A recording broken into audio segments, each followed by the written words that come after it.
Welcome back. The Deputy Leader of Reform UK, Richard Tice, joins me now in the studio. Good morning. Good morning. Why didn't Reform MPs make more of the bad judgment shown by the Prime Minister in appointing Peter Mandelson? Hang on. We're not in the dock here. It's the Prime Minister who's in the dock here. We, by the way, are not allowed any information, no access to select committees, no urgent questions. We are denied the sort of information. But let's remember, it's the Prime Minister who actually had the security briefing, looked at it and chose to appoint Peter Mandelson as our ambassador in the US, despite knowing then, as was revealed last week, that he had still maintained a relationship with Epstein. And there would have been multiple other bits of information within that vetting. And I think what's going to be fascinating is, as the information is revealed over the coming weeks, and let's hope it's weeks, not months, I mean, this will become sort of a modern-day version of the lockdown files. This will become the sort of the Scandalson files.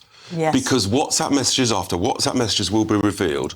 Who knew what when, who said what, amongst all of the various Labour MPs, cabinet ministers, and how much influence Mandelson had in appointment of ministers, recommendations for who would do what. Was he actually at the heart of this Labour government in the run-up to the general election and shortly thereafter? All of this will come out. And isn't it remarkable how now you've got people like David Lammy, Angela Rayner, all running for the hills, yes, saying that they had advised against the appointment, whilst you've got Wes Streeting, Mandelson's sort of protégé, yes, rapidly deleting photographs from his social media as fast as he can. I only ask about, and I appreciate, because Alex Burkhardt made the same point, hang on a minute, you can't blame this is the one thing you can't blame it on the Tories. And indeed, it's not Reform's fault, obviously. But I just think it's interesting that Peter Mandelson was able to convince people of his unique talents, as once described by the Business Secretary, Peter Kyle. I say that because even at the time of his appointment, Nigel Farage was very complimentary. He said, he's a very clever man who can master his brief and would be respected by Trump's team. So there is an extent to which politicians on all sides are taken in by this bloke. Well, even though you, I and Nigel Farage and everyone watching and listening to this knows that Peter Mandelson is mired in controversy. That's the point. He is a clever bloke who's turned out to be a horrendous liar and also someone He'll deny that he's a liar. But the Prime Minister called him a liar in the House of Commons based on the responses that he got. And he's a man now, we've seen the emails, he literally betrayed our country, giving away inside information during the height of the financial crisis in 2008, 2009. I mean, these are shocking allegations. But we all know he's a clever man. But there was also a point where, at the beginning of the Trump administration, people were keen to ensure that our special relationship would be enhanced. But look, the reality is that the Prime Minister ultimately made a woeful judgment, and there are consequences to that, because we've now been humiliated on the international stage, and everybody is aghast at just what has gone on. And we'll only discover what's truly gone on when we see all of those messages. Who said what when? Yes. Do you have any sympathy with Pat McFadden saying, because of the unique relationship that we have with the US and because of the unique character of Donald Trump, that they needed to install somebody with quite a lot of acumen to deal with the Donald? Pat McFadden this morning has admitted that he's known Peter Mandelson for many decades and worked with him.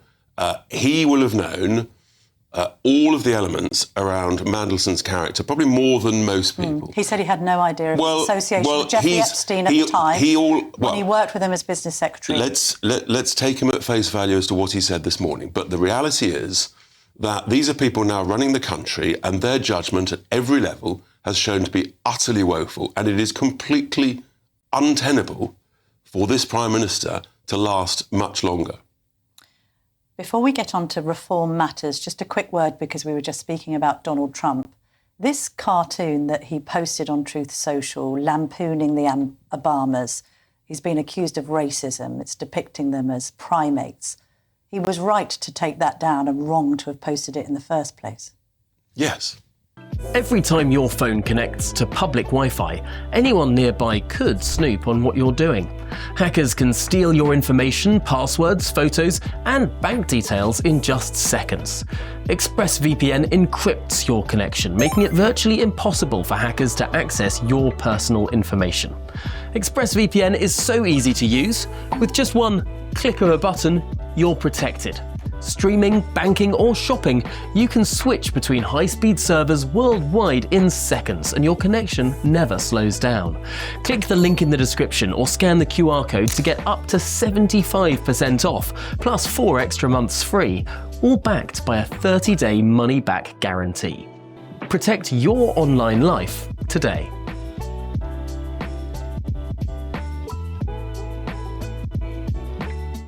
I mean, it's just wrong at every level. But does behaviour like that, and the behaviour that he's shown in the scene in Greenland or in his reaction to the invasion of Ukraine or in some of his other behaviour, give you pause for thought in Reform's quite close relationship support of the US president? We've said very clearly that the point about a close friendship is you tell a friend when they're getting things right, but you also tell them when they're getting things wrong. And Nigel has made it very clear, as have I, when we disagree with him on matters such as Greenland or matters such as the bravery of our great British serving personnel in Afghanistan and elsewhere. Or matters such as the Chagos Islands. Now, we were at a point where we thought Mr Farage has made some ground on this. Exactly. And so he interviewed the US Speaker, he convinced him of the lunacy of this great island giveaway. Yeah, this is evolving, this Chagos story. We thought 10 days ago that the US administration had moved away from it.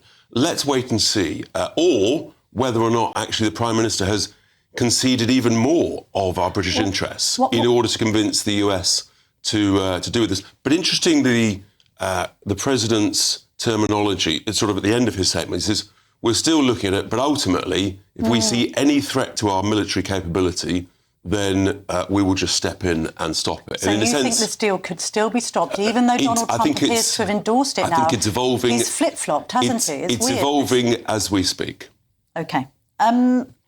What's happening in Birmingham tomorrow? Are you unveiling Reform's future cabinet? That's what we're hearing. Well, you'll have to wait and see, Camilla. It'll be another great Reform event. They always are. It'll be full of energy and enthusiasm as we move towards preparing for government. And as Nigel says, we think there'll be an election possibly in 2027. Do you seriously think that? Why I think given the events of this week, I think that becomes... There'll be an argument saying there should be, but will there be? Well, as various people have said, and we've said for some time, the real issue is how the bond markets react to all of this chaos. And assuming there's a change in the Prime Minister to someone more from the left, then the bond markets will be deeply concerned about basically ever more spending, ever more borrowing, and it's already completely out of control with an economy that's showing no growth whatsoever. The Bank of England has just reduced its growth forecast. Not enough attention has been paid to that, and all of the economic data says this is heading in completely the wrong direction very rapidly. And if you get a bond market crisis, then that could trigger an early election. That's probably the route that we see, and that's why we're preparing, and that's why with press conferences, rallies tomorrow and in the future, we're showing people we're working hard. We are getting ready for government. We've got working groups across a whole range of different areas. On that note, you're speaking like a future Chancellor there, Richard Tice, and yet we read, and it hasn't been denied by Reform, that actually you wouldn't get that post in a future Farage government. It would go to the Johnny-come-lately that is the former Tory, Robert Jenrick. How have you allowed Robert Jenrick to usurp you in Patience this way? is a virtue. Right. There is so much to do to running a country. There's so much talent within Reform at the moment and with other people that are going to be elected. We're preparing. We're getting ready. We've got working groups looking at all this. Okay. And, there's not just one person that it's sort of like... No, I know. So this is the point. This is the point. The point is, what we will be doing is showing across the piece we've got a range of excellent, strong talent that can do all of the multiple jobs that are required in a cabinet. OK, so are you saying that you're not going to be the future Chancellor? Have you accepted that now? My whole focus is on getting reform so elected you to might government. be business and energy, is that right? We would all be delighted to help Nigel as Prime Minister in whatever role is deemed appropriate at the time. When you found out that Robert Jenrick is now Nigel Farage's pick for Chancellor, you were delighted, were you? You're getting ahead of yourself, Camilla. I don't know if I am, actually. You're getting well ahead of yourself. The Telegraph reported this, and we did put it to the And is the Telegraph always right on things? The Telegraph is often wrong on things. I know you're not impartial on this matter. Always right. No, Camilla, you know that is not true. But the point is, nobody at Reform has told us this is wrong. So let me just go through the roll call of jobs. No, Camilla, you're getting ahead of yourself. Robert Jenrick, former Tory. All you need to remember. To be run by. Let me finish. Come on. All you need to remember is that reform to be run by Nadeem Zahawi, former Tory. You're getting well ahead. Another Johnny come lately. Home Office to be run by Zia Youssef. I was under the impression he wanted the Chancellor job too. You've both been pushed aside for Bobby J. Business and Energy, Richard Tice. Wouldn't it be great? Are you denying? Wouldn't it be great if reform's in government, right, and we've got all of these roles and they are filled with people of brilliant talent, expertise. That's what the people want, and we get stuff done. We get the economy growing again. We put people first. We have cheaper energy bills. We get the economy growing. We reindustrialise Britain. All of these fantastic things, which is what just a quick one, our voters want us to do. Regardless of whether you are or not a future Chancellor under a Farage I might not even be a government, minister. Who knows? You are good at maths, though. Trouble is, your sums on the whole pubs thing don't quite add up. Oh, that's wrong. So you've said, Camilla, hang on. They are right. Can I please put it to you, and then you can debunk what I'm saying? Telegraph, wrong again. Well, no, this isn't from the Telegraph. These are actual figures that have been contradictory to your Put forward by Mel Stride. No, put forward by HMRC. Put forward by Mel Stride. The Treasury and the House of Commons. Can I just put them to you? No, it's a waste of time. Because why has the Fuller's boss said that only Reform is the political party that is backing British pubs? Listen, I'm only making the point, and I think that many will agree. You're making things up. No, I'm not. Can I just give you the figures? You haven't even heard them yet. Slashing VAT for hospitality to 10%, very popular policy, with Telegraph readers, funny enough, let alone publicans. You're saying that will cost 1.9 billion. HMRC is saying it will cost 11. Cutting national insurance in the hospitality sector, you're saying it will cost 100 million. In reality, the House of Commons' own research department says it will cost 500 million. Slashing business rates in hospitality, you're saying it will cost 580 million.